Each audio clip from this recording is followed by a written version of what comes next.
Yo, what's going on guys, Space Kong here.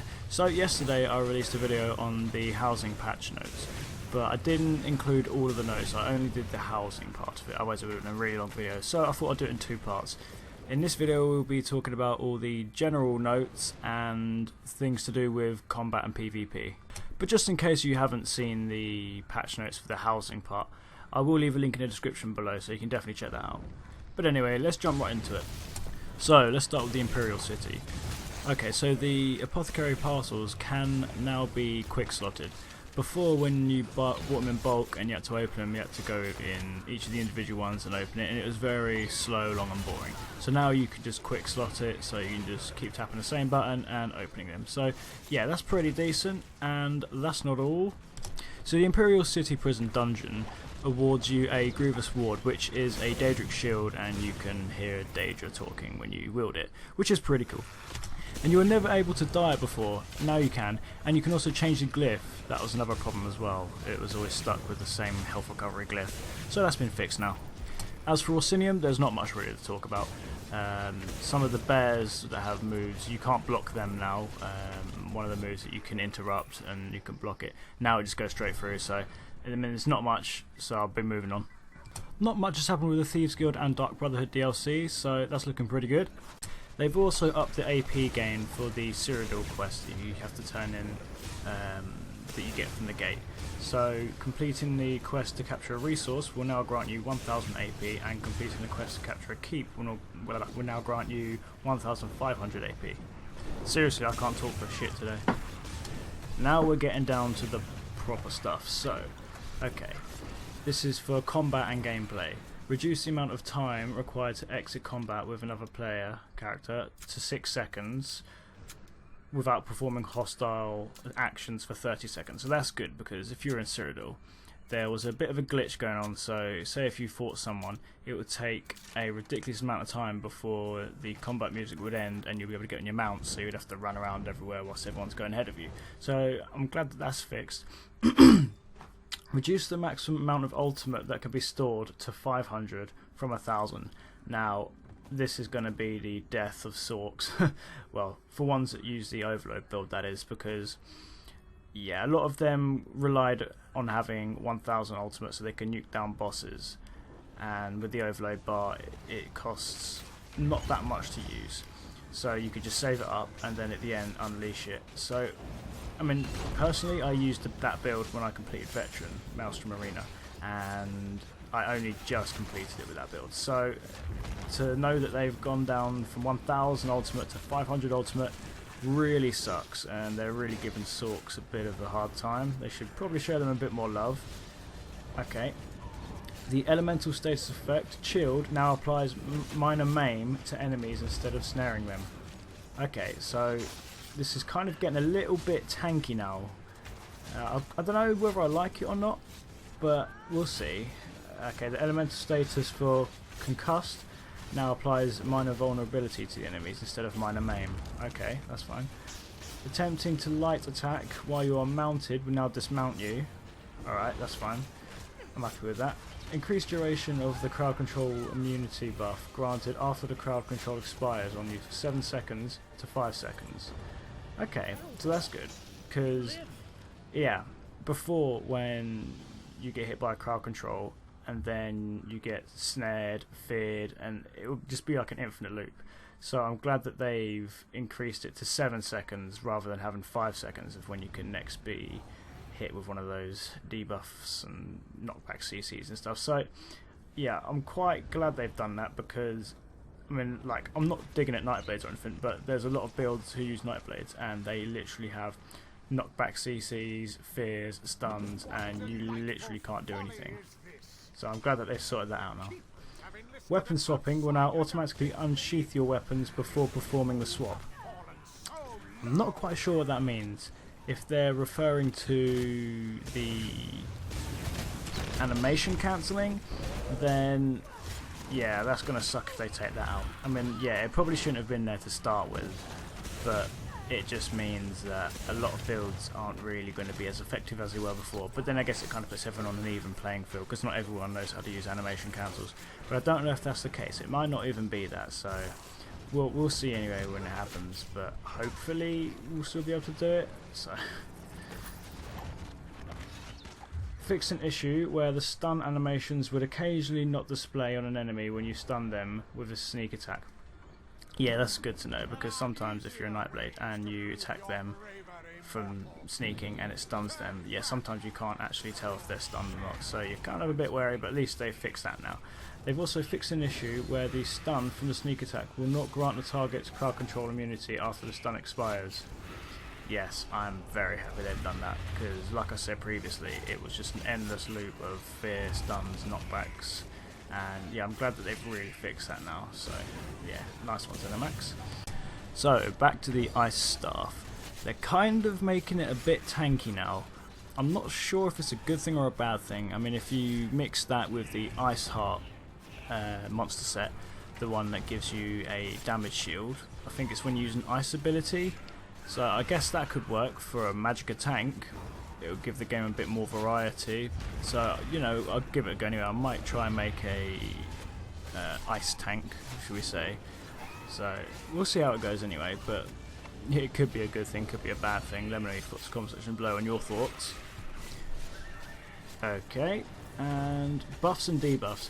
Created a new debuff category, Minor Magic Steel. This debuff applies. This debuff applied to the enemy that restores a flat value of Magicka to the attacker every second. That's 400 Magicka every second if you're at champion 160. Okay, I quite like that. I mean, it's not overpowered, but it's a nice little touch, nice little bit of resource management.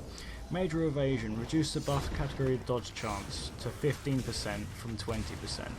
Yeah, I can kind of see that happening, because like if you go to Cyrodiil, sometimes, I know it's only a 20% dodge chance, but it's life and death, and they've only downed it by 5%, so it might make a massive difference, it might not, but we'll see how it goes. So we also have Minor Force. Reduce this buff's category critical chance damage to 10% from 12%. So okay, they've had a little bit of a nerf, but it's not too much. I don't know why they've only done it by 2%, but I guess it's only just a small tweak. But you know, it might make a massive difference, it might not. Minor Lifesteal. Okay, now it's a debuff applied to enemies instead of a buff applied to allies. So they've changed that now. It restores a flat value of health to the attacker every second. So 600 health every second if you're at champion 160. Again, with just like the magic stealing debuff. That's quite nice. It's kind of, how should I put it? It's really good for resource management. Okay, so now we're on to the Dragon Knights. Coagulating Blood, which is the Dragon Blood morph. This morph now heals you for 33% of your missing Magicka instead of 33% of your missing health. I am not sure how to feel about this. It could be a blessing, or it just could be a complete shit on Dragon Knights. Well, I mean, I'm going to try it out just to see if it's good or not, but I suppose it could be good if you just empty your Magicka, but then once you've healed yourself you have no Magicka left, so yeah, it's touch and go with that. Dragon Blood, this ability and its morphs can now critically strike. Okay, that's really good actually, because yeah, I'm actually really happy with that, because then you can get a critical heal, because you could never get that before. Ferocious Leap, which is a Dragon Leap morph. This morph now deals flame damage instead of physical damage. Finally, I mean, like, Dragon Knights are based around fire, and the fact that it did physical damage didn't really make much sense, but now they've done it so it causes flame damage. Okay, Dragon Knights are getting a serious buff. I mean, they're already strong, but now they're just getting ridiculous. But I like it because my new character's a Dragon Knight, so no complaints there. Hardened Armour, which is the spiked armor morph. Increase the damage shield value granted to this morph by 15% of your maximum health from 10%. Okay, that's really good, I like that. Again, another buff. Yeah, Dragon Knights, they're getting it really good this time. Iron Skin, reduce the amount of additional damage you can block from rank 1, this passive, 4% from 5%. Okay, that's, yeah. Alright then, so it's, yeah, it's okay.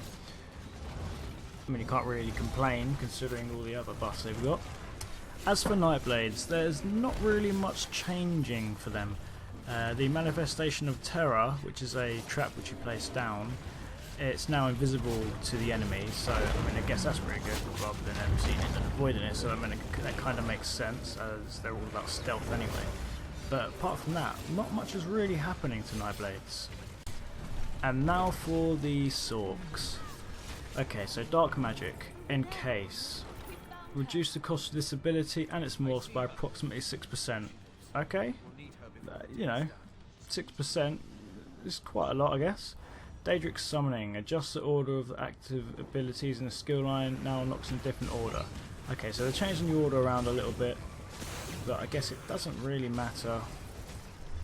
Increase the physical and spell resistance of all Daedric Summoning pets by 100%. Wow, okay. That's fairly decent.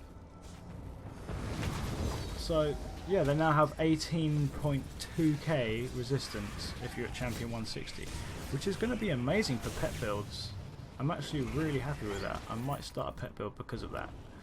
Bound Armor. Fix an issue where toggling this ability and its morphs would dismount you. Okay, I guess that makes sense. Okay. Summon Storm Atronach. Increase the damage dealt from the pet summoned from this ability by 25%. So they get a 25% damage increase. Okay, I can kind of see why they're doing this, because it was a little bit useless after a while, especially when the Staff Ultimates came out. It kind of got pushed back, so they're kind of bringing it back into the mix, which I can kind of understand that. As for the Summoned Volatile Familiar, the attack lasts 8 seconds instead of 4 seconds now, so they've got a double time increase. So I mean, yeah, that's cool.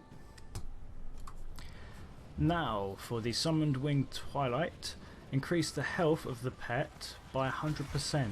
So now it will have 15.8k health, which they're kind of making the pets a little bit more tanky, and I really do like this.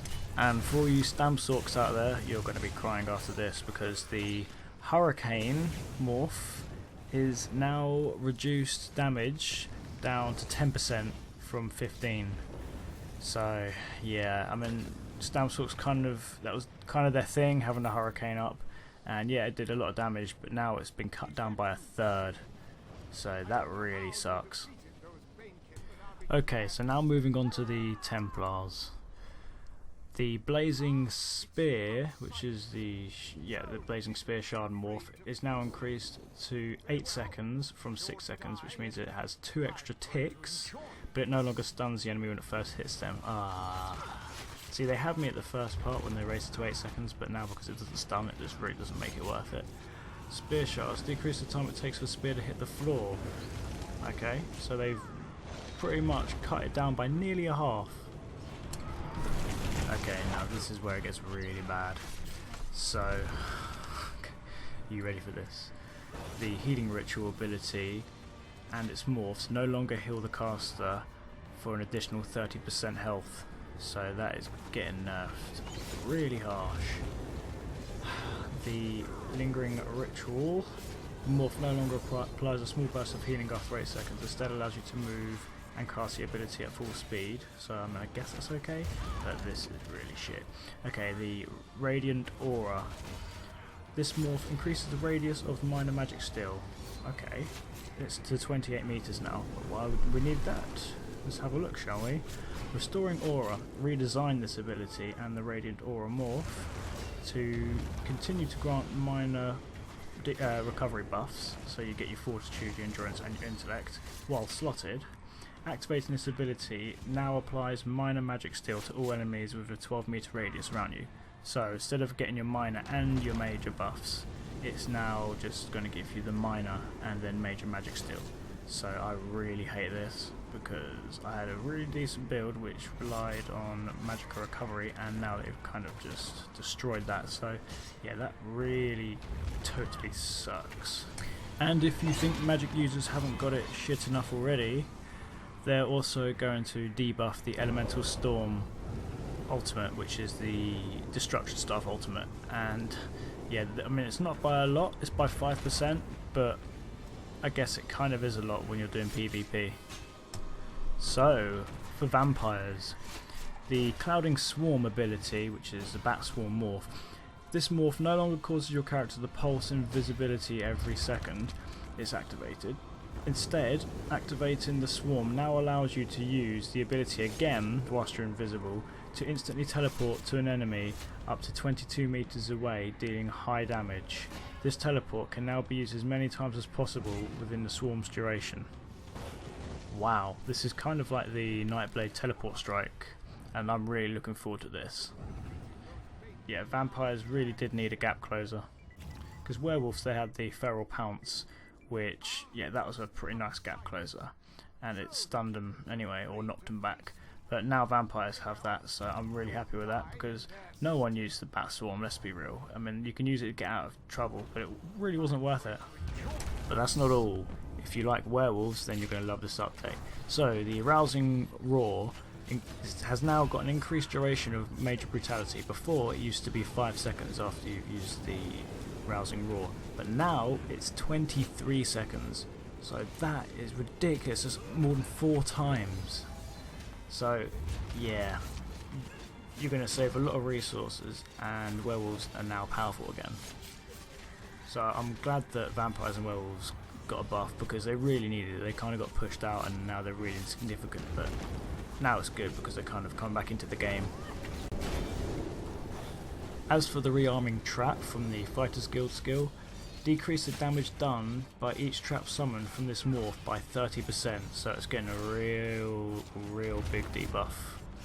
Which, I mean, I can kind of understand, because it was a bit overpowered and everyone had it on their bar at one point, so I can understand, but 30% I think is a little bit too much. They probably could have got away with maybe 10 or 15% of the debuff, but that's ZeniMax. Okay, so I'm glad I've done this in 2 parts, otherwise this video would be ridiculously long.